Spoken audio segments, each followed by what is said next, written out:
Thank you, everyone, for listening to the X9 podcast. This is a special edition podcast with the X9 team and our distinguished guest, Professor Teresa Collett. Thank you, Right. Professor, for joining us today. I'm delighted to be a part of this conversation. Thank you for having me. Thank you. Yes, and Professor Collett is also what I have in my notes is a distinguished professor of bioethics and law at the University of St. Thomas School of Law in Minnesota.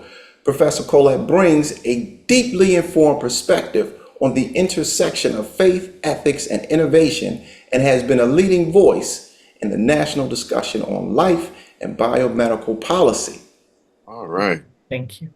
We have the best here today. Wow. Yes, That's you do. right. That's right. Yes. And today's topic is the controversial topic of the artificial womb technology. So, Professor, would you, in your own words, describe to the audience what is AWT or the artificial womb technology? Well, it's long been a concern that a pregnancy that has gone, let's say, for 6 months, uh, and suddenly difficulties in carrying that pregnancy to term occur, how do we help that mother and the child that they desperately want to be born? The woman has carried the child in her womb for 6 months, but when that child emerges, especially if it emerges in the fifth month, at say 20 weeks gestation, 22 weeks gestation, can we possibly technologically support it so that the child can flourish and develop into the adult that it's intended to be? And so artificial womb technology is the effort of scientists and medical professionals to develop some sort of environment beyond perhaps the intensive care unit. Some of your listeners have heard, of course, about NICU, neonatal intensive care. That technology certainly has developed dramatically in the past 50 years, so that viability now is, at least many medical professionals think, viability is pushed back at least to 23 weeks. And there certainly have been successful care for infants that were born at 22 weeks gestation. Artificial womb technology is an attempt to build on that so that we can support and sustain those babies that are born at 20 weeks gestation, at 18 weeks gestation. Now, a lot of the literature and some of the popular culture things like the movie Gattaca sort of have this idea that artificial womb technology is going to begin at conception, however that's defined, which is a subject of debate, as you know, but at conception and can be taken all the way forward. That's not where we are. And frankly, that's not where the medical researchers are focusing. They're focusing on improving the care of those children that have been gestated within their mother for an extended period of time, but who either because of perhaps a car accident, we've had that recent case where the woman was fatally injured, and the question was, Yeah. should they continue the pregnancy artificially in some way? Yeah. Yeah. And so that's what artificial womb technology is aimed at. It is helping sustain those babies that are born under often tragic and certainly difficult circumstances, so that it can continue so the child can continue to develop and flourish. And there's some really exciting things going on. The Food and Drug Administration, which would be the regulatory body here in the United States, had initial conversations about it, had a research team put together to talk about, when should human trials begin and what should the criteria be for the children that are allowed to enter these trials, what sort of information should the parents get. And so I think it's a very exciting time. I think we're within 7 years of actually seeing the human trials. Thank you. That's a good point. Yes. Now, in 2017, Pope Francis, and I want the audience to know for full transparency, I've been following Pope Francis for about 3 years regarding his position on AI technology, and I developed my own database of quotes from Pope Francis. As Pope Leo begins to get more comfortable in his seat, I will begin collecting a new database of his quotes regarding this issue. So I want to give just a quote from Pope Francis. Once again, it's from the World Medical Association, and he said in 2017, scientific advances must be integrated with the ethical dimension so that they can become truly human. Having said that, Professor, what do you think the Pope was really getting at in that quote? I think he is concerned about, as we all should be concerned about, the lessons we can learn from the popular story of Frankenstein. When science, attempts to not only play God, but to be God, to create a new human, it is often destined to failure. And that one of our greatest gifts is our ability to create and to co-create and to relieve suffering and to improve health. And so it's not an anti-science. It's not a Luddite sort of approach that, science is bad, technology is bad. It is Right. that human wisdom and frankly, humility have to accompany the development of science and Mhm. technology as we go forward. Yes, yes, I Agree. wholeheartedly agree. Yeah, I Mhm. agree with that. Yes. So my next question is there any one or two particular events that has occurred in the medical field that you think that has really caused such a renewed interest in the artificial womb technology? Oh, I think when you look at Yes, the ma'am. data from the FDA meeting, um, and we talk about either stillbirths or children that don't survive, uh, 40% of all infant deaths are because of prematurity, being born prematurely. And so I think when that data becomes so clear, and this is data that was part of the FDA uh, consideration as they're thinking about when should we start human trials, what should the criteria be for those human trials, um, saving 40% of infants and the pain and sorrow of those families is the sort of thing that innovates the best of science. And so that I think is part of what caused the various research institutes to go forward with this. It's what industry is interested in. Um, and we have legitimate concerns.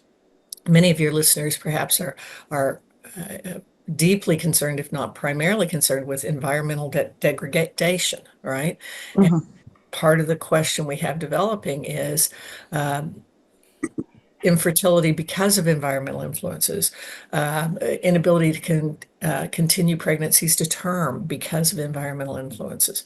And so we need a both and, not a either or.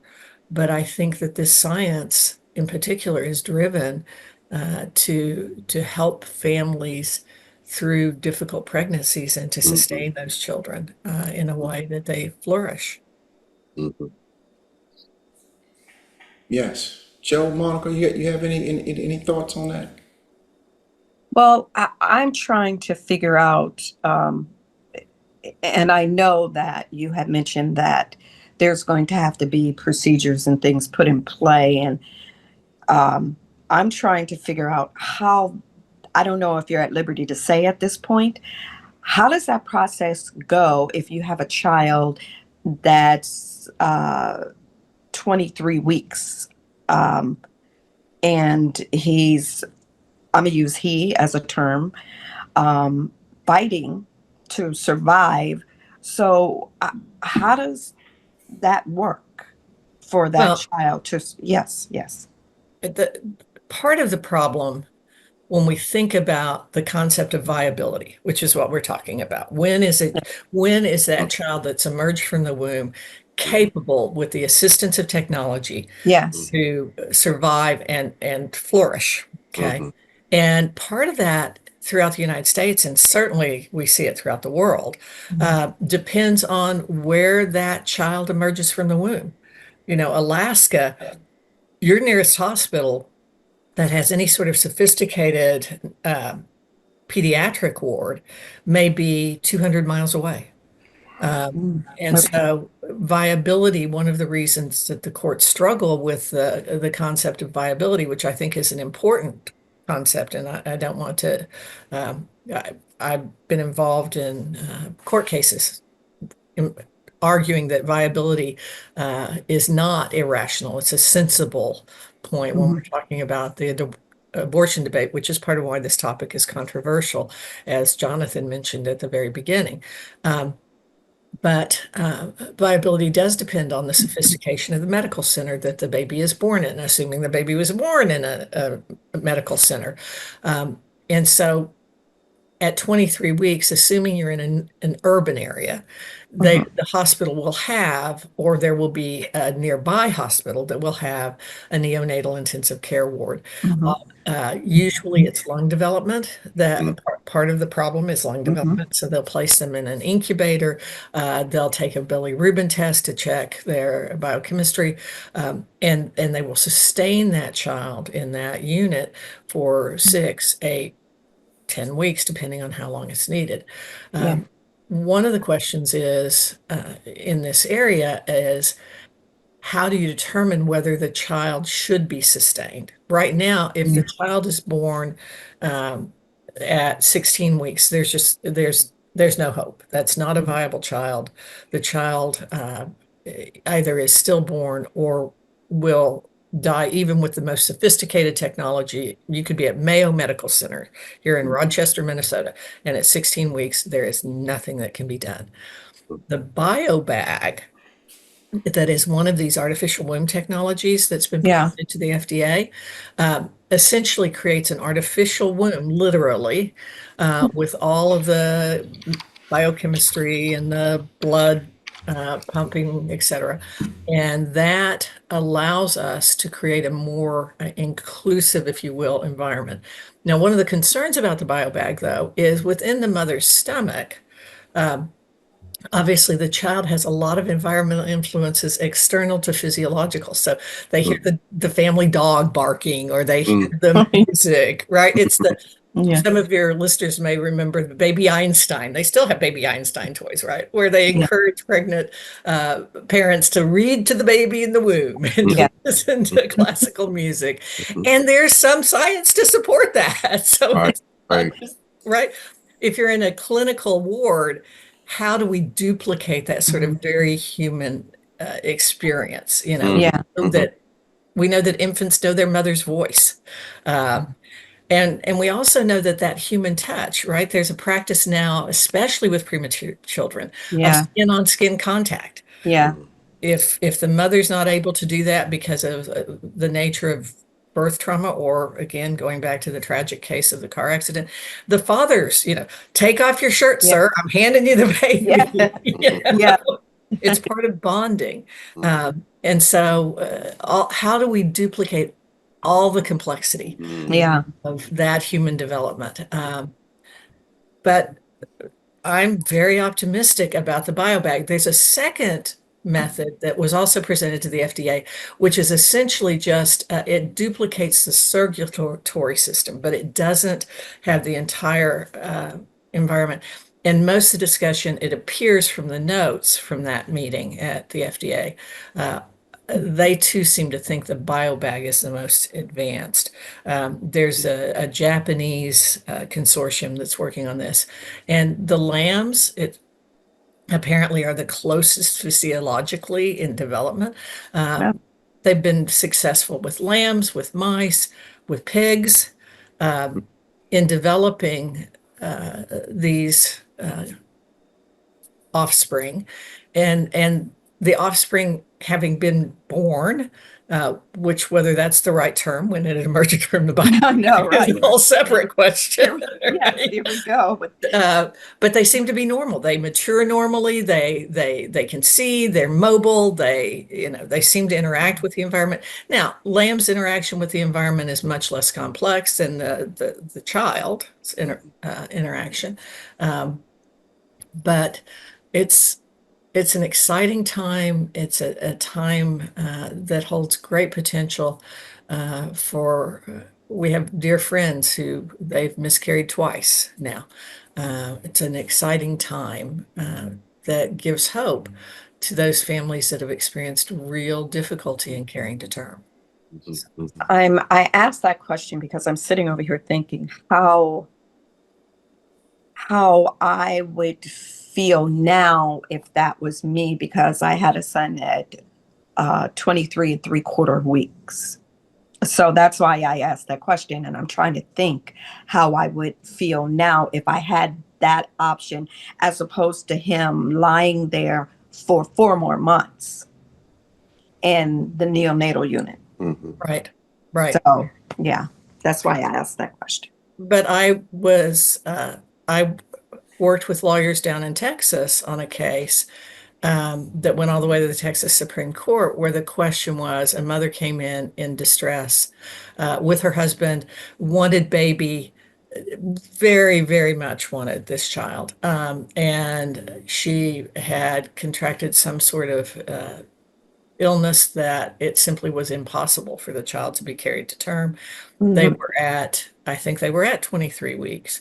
And it's the Miller case, and the family consented to experimental treatment to keep the pregnancy going. But they were like at 28 hours. Mom hadn't slept, dad hadn't slept. And finally, the doctors called in and said, "Look, we're going to have to deliver this baby, and we're going to have, a neonatologist in the delivery room. We're going to rush the baby." And Yeah. the family had given the instruction to the hospital, and things had gotten so grim that the father had actually made funeral arrangements, and the family had given instruction to the hospital to take no extraordinary steps, to provide ordinary but not extraordinary steps. And of course, Okay. Jonathan will recognize that as the traditional formulation of Catholic medical ethics, right? We're obligated to accept ordinary care but not extraordinary care. And so the baby, Ashley, they were successful. They put the baby in the neonate ward. The baby, for the first, I think, 36 hours, responded very well. Somebody adjusted the oxygen, and this wasn't part of the trial court record, but I've always wondered about whether that was really the misstep. But she developed cerebral palsy. She developed a number of disabilities. And the families then sued the hospital. It's Miller versus HCA. Sued the hospital saying that the neonate ward was extraordinary care and that they had not consented to that. Oh, And that because of all these disabilities, it was just too much to bear. yeah. And one of the things the hospital did that I always thought was not, and I didn't represent a party. I represented a group of interested friends of the court, as we say, amicus. But they hired a law firm out of New York City who came in and argued that if the family didn't want a handicapped child, they should have just had an abortion. Now, they argued this in one of the reddest counties in the state of Texas, which Okay. at the time of the case was pretty red, tending slightly purple a few places, but not in Houston, Texas. Not So- Texas. Not in Texas. and they got a very harsh judgment against the hospital. And so on appeal, part of the question was, Really? had the doctors acted in such a way, or the hospital acted in such a way that they denied the parents the right to direct the medical care of their child.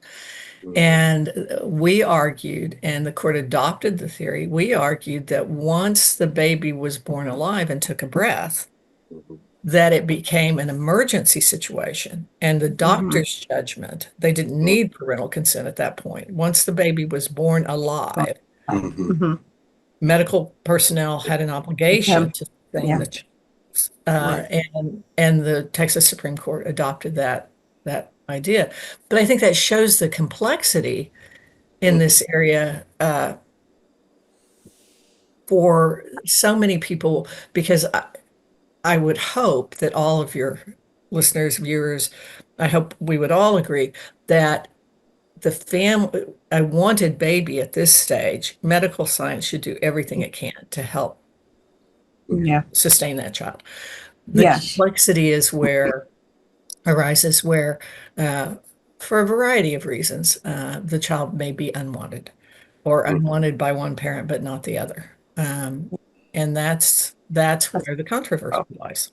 Yeah, it's very difficult because Yes. I know then steroids was the boost, Right. you know, For the then. lung development. Yep. Yes, yes. I didn't, my son didn't get it. I was kind of disappointed in the doctor that he didn't because there was a person who our babies were the same term. And her baby was getting the steroids, but my baby wasn't. And her baby left earlier from the hospital. Did you And have my this baby's conversation with the doctor? No, I didn't because she didn't Oh, offer it. I didn't know it until I had the conversation with the mother when she was taking her baby out. So I felt like I yeah. was slight and he had gone through so much. Yes. So, yeah. So, maybe I would be consensual to something like this that would help him to be healthier because he came home on oxygen for a full year. Full year. Mm. So maybe this would have been fine for me. Right. You know, you never Right. know. Right. Yeah. At least I would That's have had frustrating. another Right. option. Right. I'm sorry to hear about your Oh, he's doctor's fine. He's fine. failure to, I mean, well, my but son's still, that's a year of your life too. Oh, yeah. and that tank he dragged around. Oh my saints. Well, not at one. I believe you were dragging it, my dear. I'm like, one and done, you have to go. You're gonna have to breathe on your own, buddy. Yeah. But thank you for Yeah. that. That really, what you're saying really has opened my mind because when I came in on this conversation, I was just one-sided. One way. But God didn't say, but it opens your mind though. It's a, I, I think the right answer, as I reason through it, and of course, I believe faith and reason are the two wings, right? Yes, yes. But as I reason through it, I think sustaining that life is always the right thing. But I'm not a vitalist, and by that I mean uh, Mhm. I I understand the complexity in a legal system of taking directions ordinary but not extraordinary care. I Yeah. understand that. And I understand the complexity of continuing a life with disability. We have a disabled grandchild. I see both the beauty and the Yeah. burdens of Yeah. sustaining a developmentally disabled child. Um, I see the cost to the parents. Um, but I am wildly enthusiastic about this technology, but I also understand how difficult it's going to be to set the Gonna be. guidelines for those human Yeah. trials. Mm. Oh, yeah. Yes. And as the child develops, what if there is some disability that becomes apparent in the bio bag, in the Mm. artificial womb, Yeah.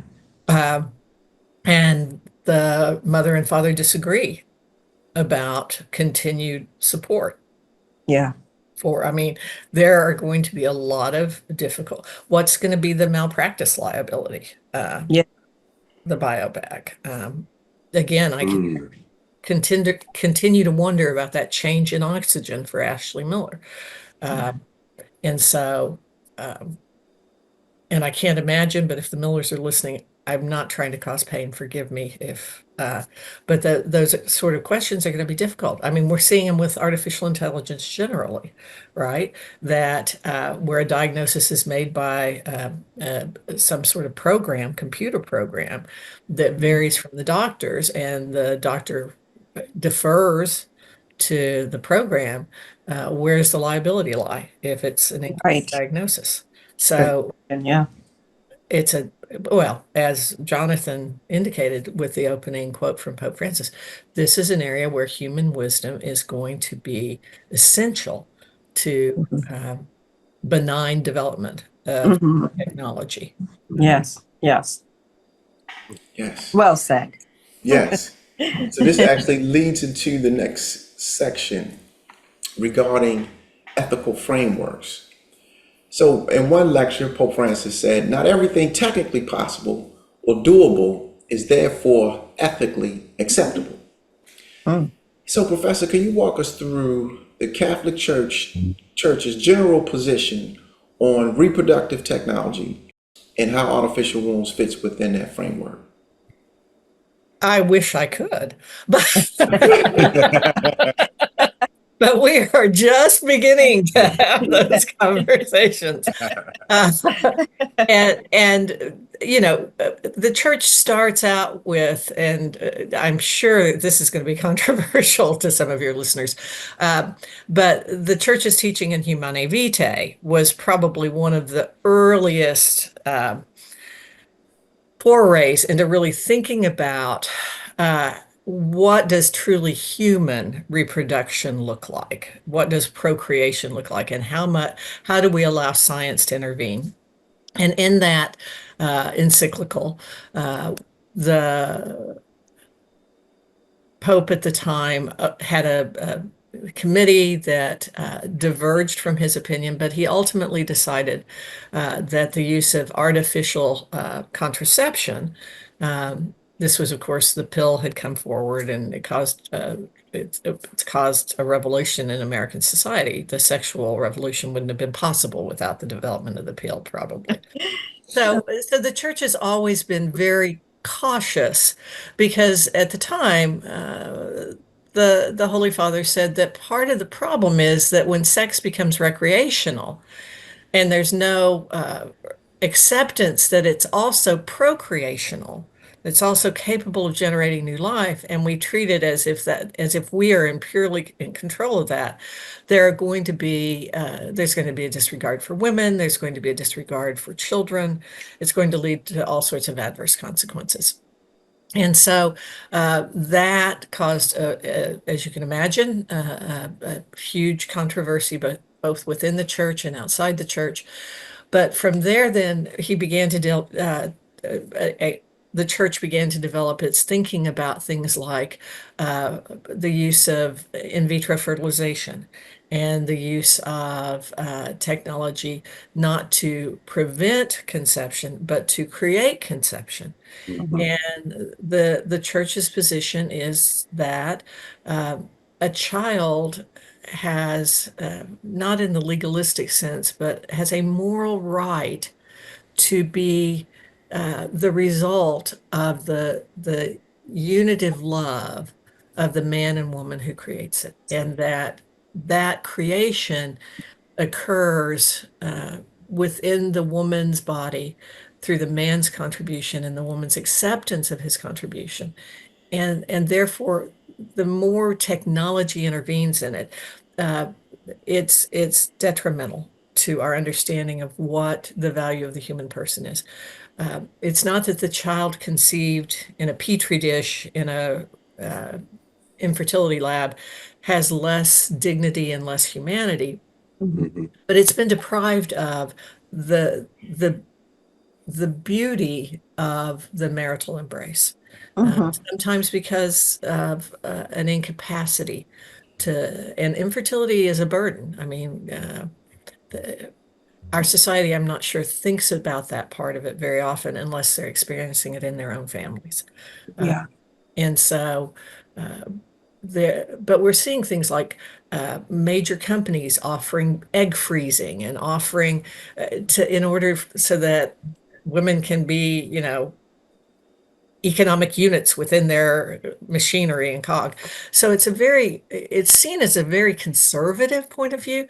I guess it's conservative in the sense of we don't want to use technology until we know the consequences. So maybe it's conservative in that way. But I think it's also very humanistic, which one doesn't necessarily associate it with political conservatism. It's more, what is good for the human person? Is it really good for women to freeze their eggs so that they can, try the big lawsuit or negotiate the big merger?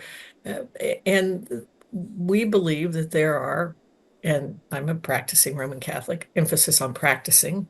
Still haven't gotten it right, but uh, but that sort of, we believe that there's a humanity about it's not reproduction, it's procreation.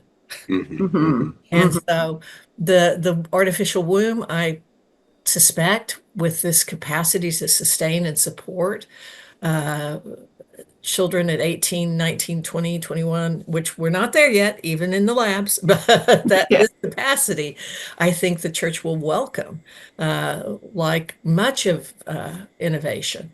But when we talk about, and we're really not there yet, the idea that you could create the zygote in the petri dish and then you could transfer it to these artificial wombs, and Yeah. I think the church will stand tall against that, stand strongly against that. That is not, human beings are not uh, items for production. Yes.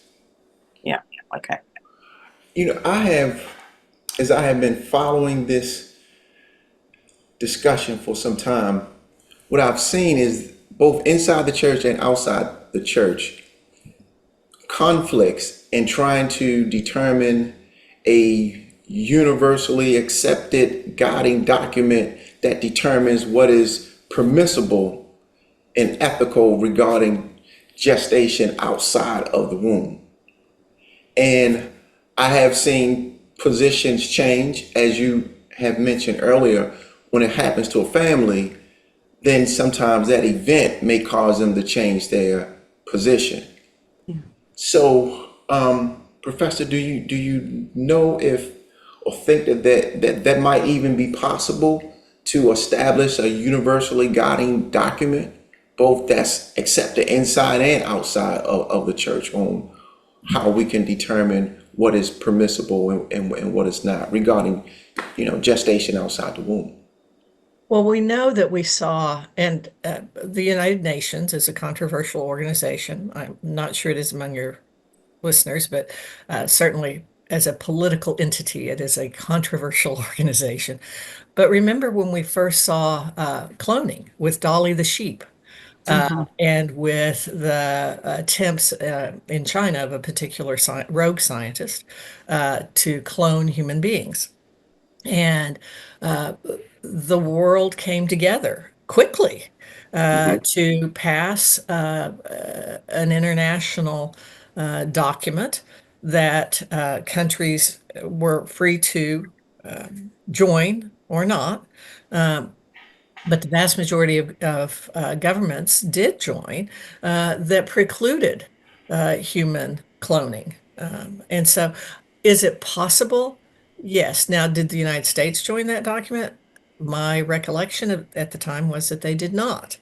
Um, in part because, and I have historically taken groups of students to the United Nations for a week to study Catholic social thought and international law. And so we would go and we'd go to a meeting of the UN Commission on Women or the United Nations Commission on Development.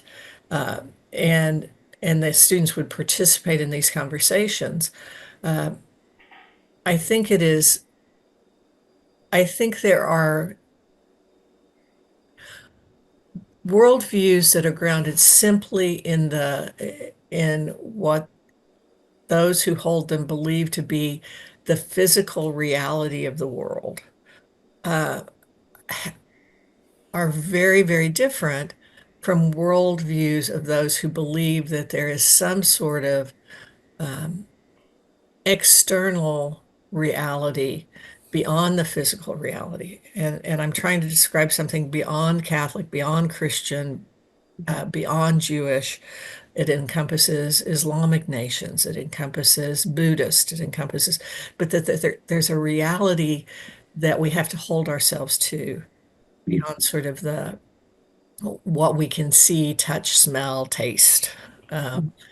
And when we talk about human reproduction, I think those views can be so um, divergent that it will be difficult to uh, have a common view. Remember, when the Universal Declarations of Human Rights was passed virtually unanimously, one of the first founding documents of the United Nations, there is no reference to, unlike our Declaration of Independence, there is no reference to a god or a deity because there couldn't be agreement on it. There was agreement that every human being was endowed with innate dignity that required an equality among human beings at their most basic level. And equality doesn't mean necessarily equality in income, equality in intelligence, equality in physical strength, but the idea that every person, just by virtue of being a person, deserves a minimal level of respect. I worry about whether that's still certainly some of the actions of the United Nations and our own government, causes me to wonder whether we have that unanimity. That's a very depressing note. So That's what else can okay. we That is a talk good question. Yeah. Yeah, that's a very good thought. Yes, yes. Um, on a brighter note, about? Please, please. so our VP of marketing was not able to attend today. He so badly wanted to. However, when this subject matter first came up, and he said to me, I didn't know that the church had a position on AI or anything technology. I thought they was just dead against everything. Hi. So I said, Dwayne, that's his name, Dwayne. I said, no, Dwayne. I said, they're pretty, forward thinking. He said, really? So my question to you, Professor, is what are some of the common misunderstandings that, you may have heard about the church's views on technology and science in general? Oh,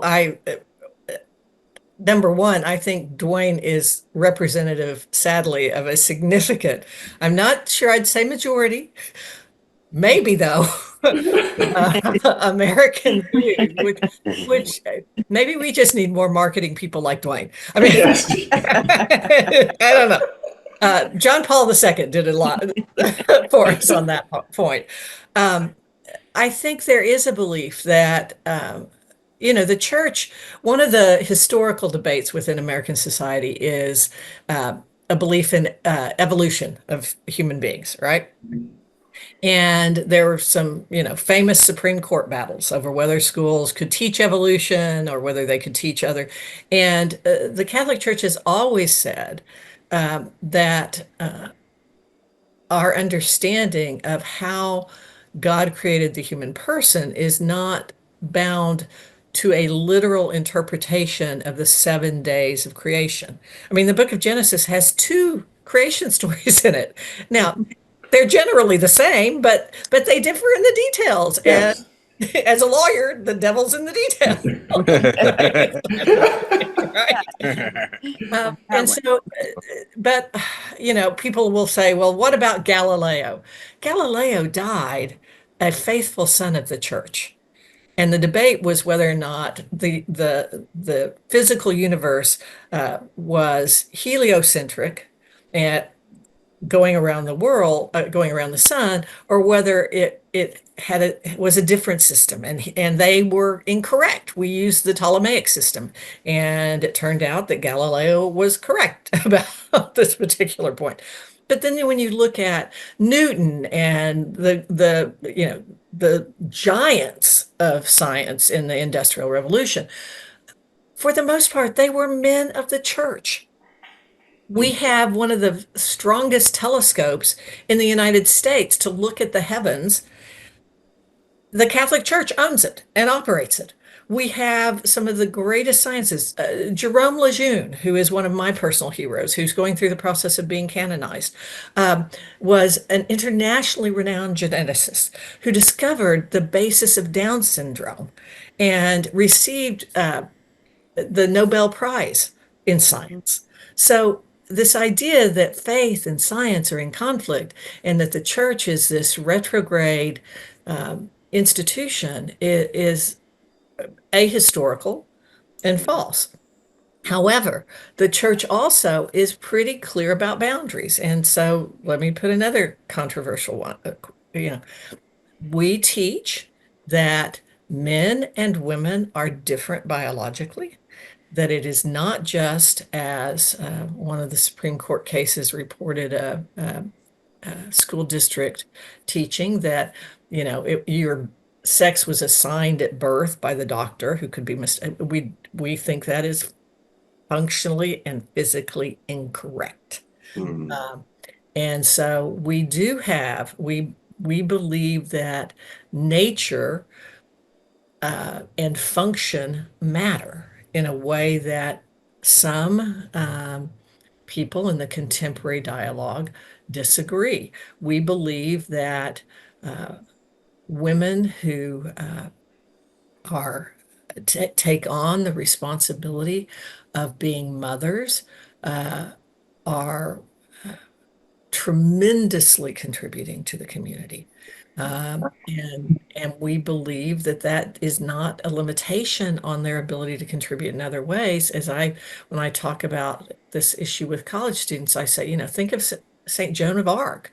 I mean, and I would have absolutely been the woman in the village where Joan comes to me and says, I think I'm called to lead the French army. And I'd say, oh, honey, you've got a temperature. Go lay down. I'll cook dinner for your family tonight. I mean, that's not even possible. But if you look at the church's history, we have always had women of strength and power who have exercised that strength and power consistent with what we believe the divine ordering of the universe. But because we don't think men and women are exchangeable, because we don't think they're the same, because we do think that there is something beyond the great economic engine, that people are beyond workers, because we do believe that children flourish when raised by their biological mother and father in a permanent union. Those are all heterodox views in contemporary society. And so people extrapolate from that, we don't believe in technology and we don't, uh, and it's tragic and it's wrong. Yes, yes, I agree. Yes, that's a show all by itself. It is indeed. Yes, Indeed. yes, and I think we would definitely be surprised by the feedback if we open that discussion up to the public. What do you think about, or did you know that the church has a position on technology and that they are progressive? They're not cavemen, y'all. Right. Honestly, I really think they did. Honestly, Well, I'm like your marketing person. Um, I, I didn't think they were interested, not. They've always been. but it makes sense Yeah, that yeah, they are, though. yeah. Yeah. Our goal is to promote the flourishing of the human person in accordance with God's plan. That's right. Yeah. That's right. Yes, Yeah. yes, Right. Exactly. yes. Makes us interested. I mean, how can you have the beauty that has been created by the Catholic Church? If you have the opportunity to go to Rome, I recommend it extensively, or Madrid, or I mean, there's such beauty and such whatever is good, Mm. whatever is true, whatever is beautiful. Think on these things as we're taught. Mhm. And so, but there's peril, right? Uh, we are capable of great errors and great and nobody does anything because they think, oh, this is going to turn out badly and so it will be harmful. I mean, Right. Mhm. people Yeah. we're not built that way. We Right. may think, oh, this is going to be great for me and I don't care about anybody else. That's one of our greatest faults, I think. Yes. But Yes. um, there are boundaries, but those boundaries are not as we often imagine them. Hmm. Okay. Yes, yes. Yeah. Okay. In 2023, Pope Francis said the aim of technological development should always be the human being. Science and technology are meant to serve humanity and not reduce it. What do you think are the most promising outcomes for this technology from a family's perspective about using the artificial womb? for humanity. I think that's simple. We are hopeful that not only will it sustain the life of the child, but that some of the disabilities that have been connected with premature birth, and certainly, again, going back to that 40% death rate, infant death rate, we are optimistic that the biobag properly calibrated is a more secure environment so that the Ashley Millers of the world will have the sort of environment that they continue the development that we saw the first 36 hours after she was in the neonate ward with no disabilities manifesting, with no, so we are hopeful Yeah. that this, now again, deeply concerned about the social context. You don't hear the family dog barking in the biobag necessarily. You don't hear dad's voice. You don't hear mom singing. You don't hear Brahms' lullaby or those sorts of environmental stuff. Got to figure that out because but I think it has the potential to reduce to allow more children to survive and Okay. equally importantly to flourish and to reduce the disabilities that are often accompanied with long-term care in a NICU. Yeah. Joe? I think the human touch is going to be the difficult part to figure out. The music, the voice of the mother, those things can be recorded and played, certain times. But I think that human touch is going to be very difficult to overcome or to figure out, should I say. So I think when you get to that point where uh, the human touch and affection part is achieved, then I think the outcome would be much better. And we have evidence of that, right? Remember the dreadful Eastern European Soviet satellite state where Ceausescu uh, Hmm. and the children were placed in from birth were placed in nurseries where there was essentially no human touch. There were too many, and the attachment disorder was just rampant and tragic. Uh, Right.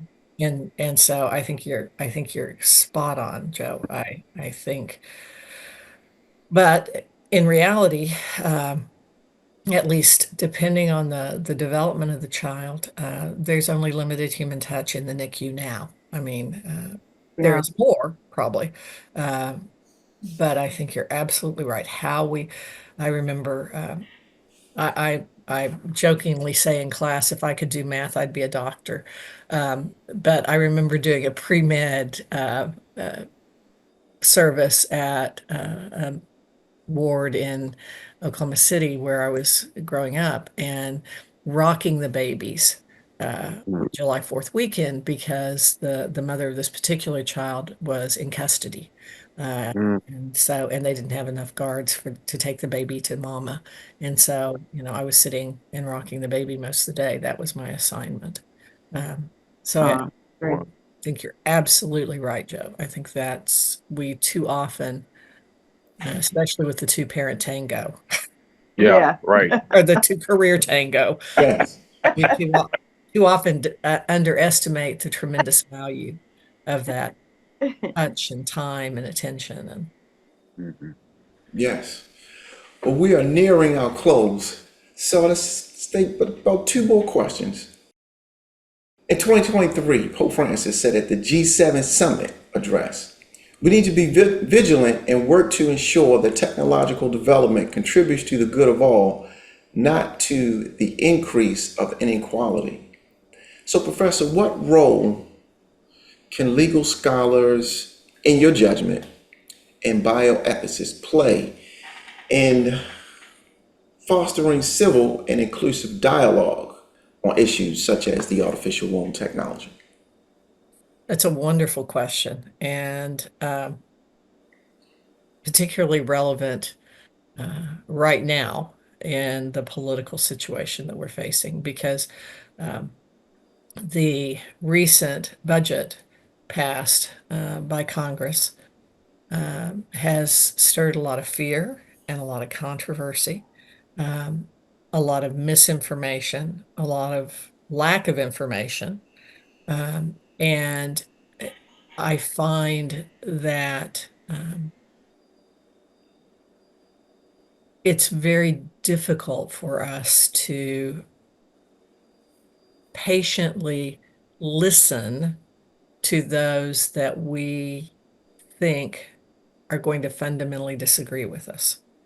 Mhm. And so, one of the things that I do in my law class is there's the gentleman who wrote The Coddling of the American Mind. Some of you may be familiar with the book. It was a New York Times bestseller, but it talks about partially the anxiety of the current generation.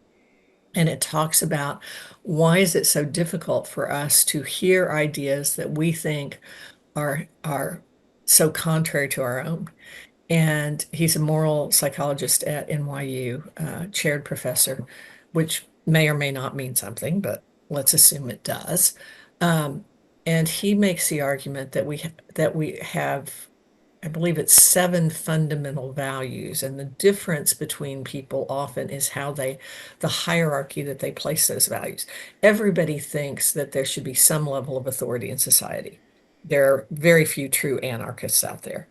Everybody thinks equality is important. Everybody thinks fairness is important. Everybody thinks that innovation is important. It's how we order those in a particular setting.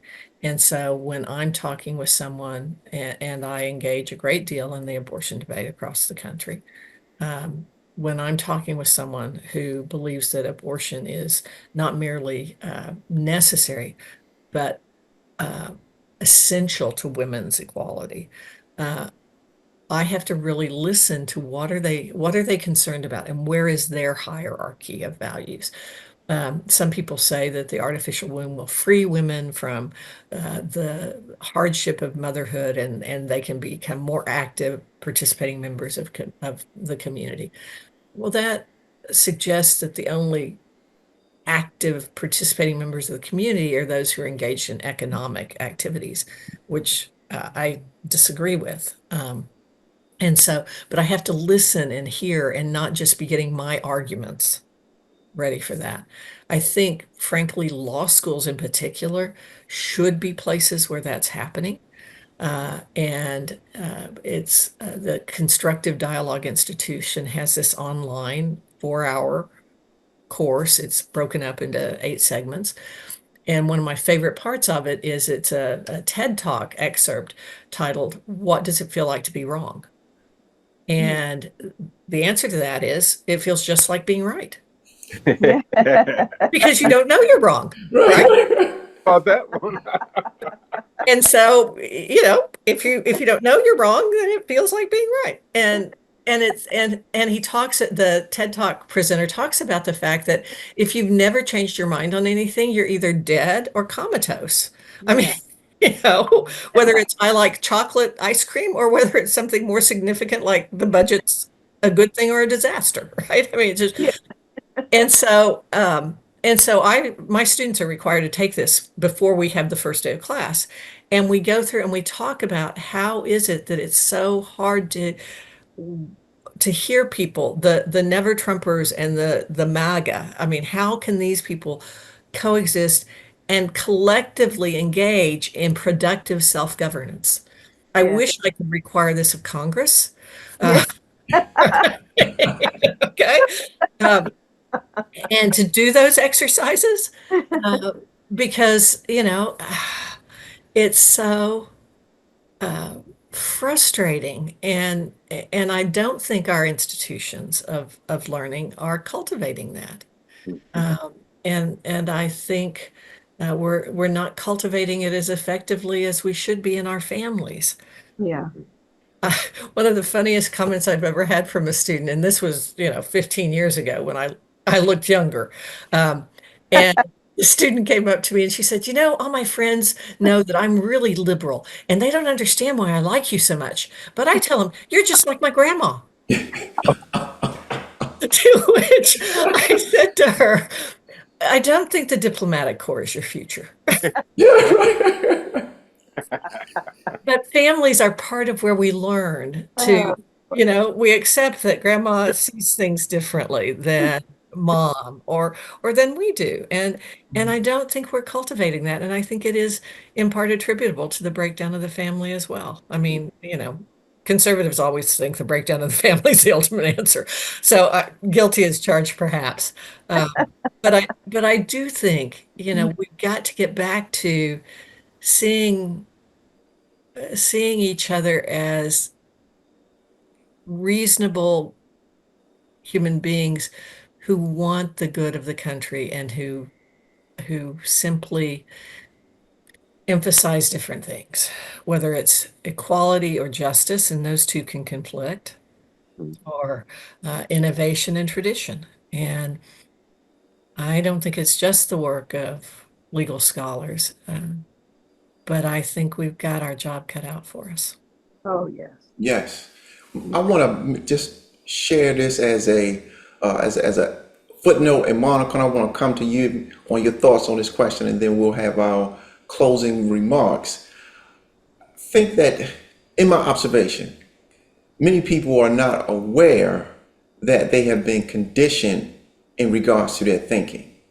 And if you accept the fact that you have been conditioned to a certain extent in regards to your thinking regarding various subject matters, then once you accept that, then you can begin to say, okay, well, let me have an open mind with a filter towards a new idea, because my conditioning produces a bias in me. And so I'm inherently biased without even realize that I'm inherently biased, because I've been conditioned to think a certain way about certain subject matters. So I think that's I just wanted to throw that out there so that our listening audience can take that into account as well, that you have to accept the fact that to a certain extent you've been conditioned. Yeah. Monica? Um, why did you choose me for that one? Well, well, I just wanted to hear But your. I truly, truly, I was just kidding, but I truly, truly believe that. I honestly believe that. But the problem with that being conditioned and being able to open your mind, if you're conditioned, how are you going to open your mind unless something or someone presents the conditioning to you? Meaning, so if you said to me, um, Monica, I think you're conditioned in this way based off of this particular conversation or action, I may not even know. So wouldn't that have to be presented to me in order for me to open up my mind to see? Well, I would say that if you first accept the fact that you have been conditioned, that becomes the premise that allows you to learn something new. Yes, Sometimes you could present an idea, but if a person's mind is so conditioned against it, they won't even allow themselves to experience a new way of thinking or a new perspective about something.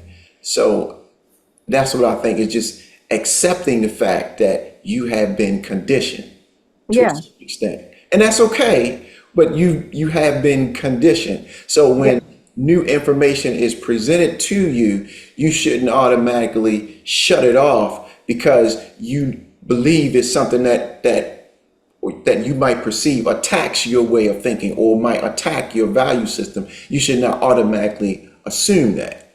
absolutely, Yes, absolutely. yes, yes. And I think, Jonathan, the word you just used is the key. And I confess, it took me a bit to learn as a professor because there's an old movie about law school called The Paper Chase. And Professor Kingsfield is this, Harvard professor. He's this grumpy, brilliant man who starts his class by saying, "Ladies and gentlemen, look to your left, look to your right. One of you won't be here next semester, and here's a dime. Go call your mother and tell her you'll never be a lawyer." I love Um, well, and at one level, lawyers are, for good or for ill, the warrior class. I mean, we're not the true warriors like our military, but litigation has a lot of similarities in some ways. But and so I approached my students sort of in the Marine Corps sense. And one of the things I've learned and is that people don't care what you think if they don't think you care about them. Mm, mm. And so if you're feeling attacked, it's probably healthy to disregard whatever is coming at you or to move to defend. true. I think that's part of that's what I like about this constructive dialogue, is that it's trying to help you figure out when should I disregard my defensive mechanisms and be open. And I do think, we have to begin with the idea that the people we're engaged with are people of goodwill and smart and figure out where is it that we really disagree, um, and then begin constructing perhaps a common solution. So I think you're right about biases, but biases can help us sometimes too. Yeah. Yes, I don't yes. go out when lightning strikes are nearby. The You know, amygdala, yes, yes, Jonathan, yeah. going back to the conditioning part, that conversation we were having, that is really difficult. That's a good question, but that's really difficult. How do you get people who are conditioned to open their minds without being Offended. offended? That that's harder than what we really realize. And I think that's what we're going through now. We're so conditioned in our thinking all our lives, and especially as we get older and older, that we don't open up our minds, and sometimes we don't see the good in things that could help. So how do you I'm going to say tread on that to get people who are conditioned to open up their mind? That's going to be a difficult task. Not necessarily. You don't think so? I think a lot of it you have to do. So if you do it, if you're looking at that person as a temperature control, like you don't want to really upset them. But I think a lot of it has to do with your approach. Mhm. If you approach that person in a way where it's not offensive, uh, but it's letting them know what you see, and you might get a little spark initially, but then again, if you keep your temperament at a level where it's not, uh, you're not really trying to come at them or Or force them, I guess. or force them. Um, but I think it's just your approach and the level of your voice, um, and I think you'll be able to get them to kind of open up about being that Open-minded. open-minded or yeah, open-minded. Open-minded with a filter. With It's the, important to say filter. there you go. Yeah, Yes. yeah, And Joe and I have had some offline conversations about presentations and things, and I've shared that in my observation, what I have found to be successful is how you frame the question or the subject matter to the person. And if you frame it right, right, then Yeah. you tend to, knock some of those barriers down. So you, at the very least, you can get to first base. correct. So the framing, the approach, or as grandma used to say, it's not what you say, it's how you say it, right? It's not what you do, That's right. it's how you do it.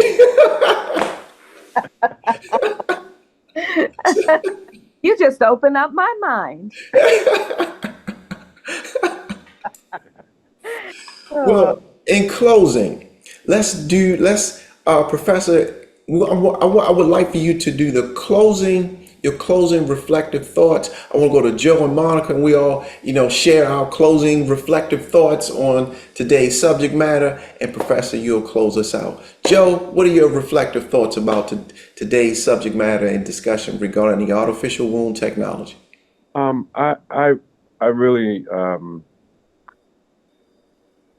I'm very open-minded about in cases where there is an emergency situation, and the parent um, cannot carry, and then they have to do something fast, and then make that transition to the artificial womb. Uh, so I'm actually for it. Again, there's a lot of things that has to be obviously worked out, um, but I actually like the fact because if you can save a life, um, in the middle of a tragedy, I think it's worth it. That's kind of like where I feel very comfortable because I know there's some people that I know that uh, wish that would have been in place at that moment. But and again, I'm very open minded about it. Monica? I'm based off of what you said, Jonathan. I'm open minded. I'm open minded to it now. I know before we got on this podcast, I was kind of hesitant. I kicked my religion in it, um, but um, after the doctor was speaking and you were speaking, and I listened, and it was presented to me that I could see the positivity in it, and especially what Joe was saying, because I had that position myself, to where if it's an emergency as well, it's a necessity to save a life. I definitely, definitely am open minded to it, but I am not open minded to um, the process um, of using it as a form of creating life, but to help life. That's where I stand on it. That's very good. That's very good. Yeah, that's very good. I am supportive of the artificial womb technology. For the most part, I'm supportive of all advanced science and technology. I'm a Star Trek guy, so I'm trying to get to the Enterprise and Starfleet. I'm trying to get there. I love it. I love it.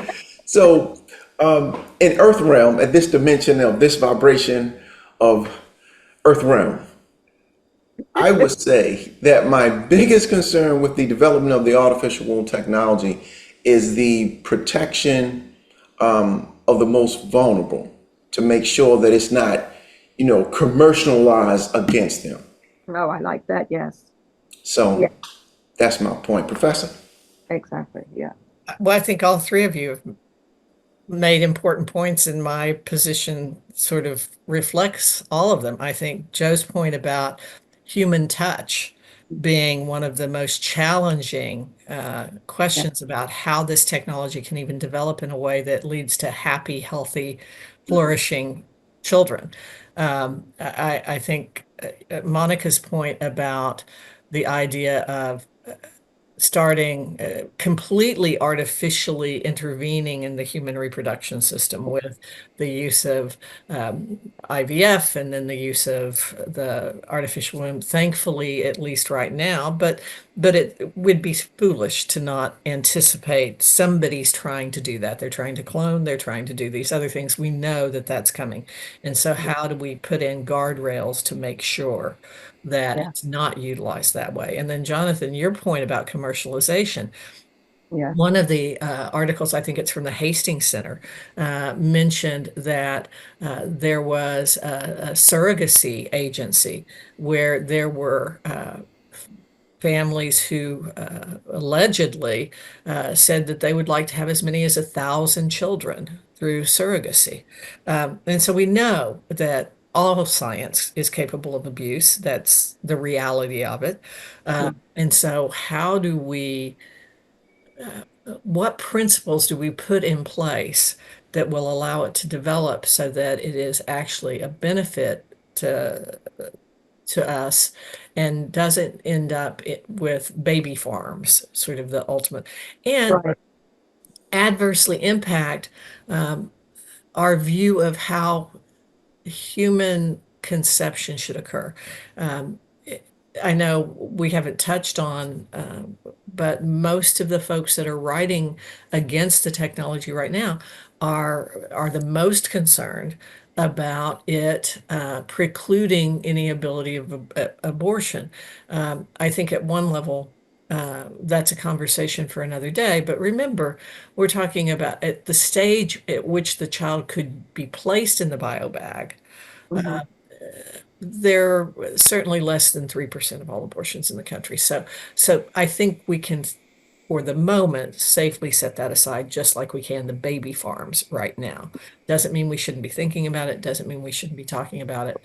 And then perhaps the most important point you made, Jonathan, is the necessity of creating some sort of common understanding. Mhm. Uh, Yeah. in class, we have a mantra, get curious, not furious. When you hear something that is, making you crazy, get curious, ask more questions. Uh, and I think we need to do that in so many areas, but certainly as technology develops.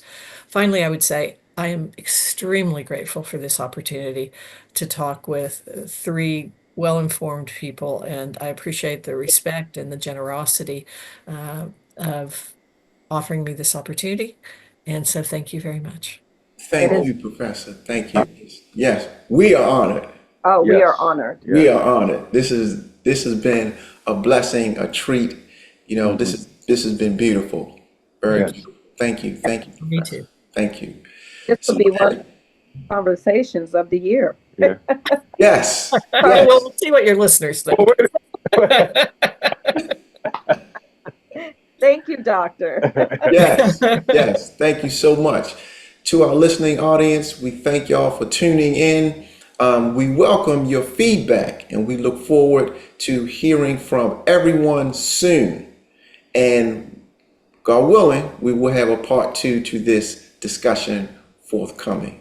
Thank you, everyone, and everyone have a great day. Thank you Thank for you. joining us. Thank you. Bye-bye.